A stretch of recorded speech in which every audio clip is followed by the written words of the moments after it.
All right, good morning, everybody. We are going to talk intellectual property law this week, and I'm a little behind in getting everything posted. So I've been a little sick over the weekend. But here's what we're going to do this week.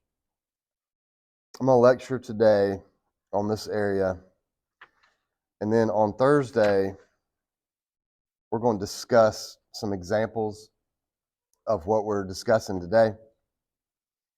And you're not going to have an assignment this week that's like a quiz format like we've been doing.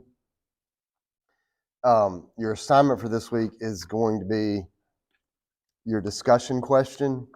So the discussion question for this week is a separate grade, a separate assignment grade. And on Thursday, we're going to, in class, you're going to tell me your discussion response. I know that sounds a little cryptic because we haven't started today, but basically, your assignment on Thursday is going to be to find an example of trademark dilution, trademark infringement. I'll go over this again at the end of the class, but the reason I'm doing it now is so you can be thinking about it while we're talking today.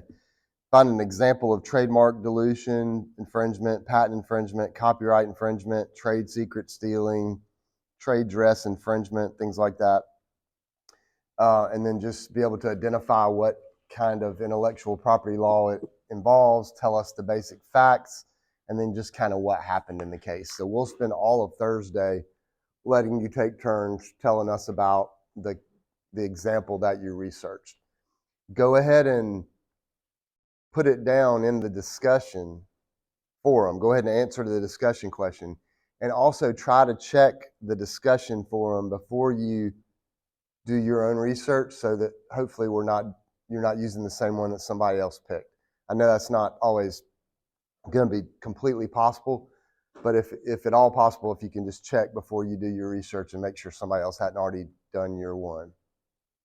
I'll go over that again at the end of class. So the intellectual property that we're going to talk about today falls into really three different categories: trademarks, patents, and copyrights.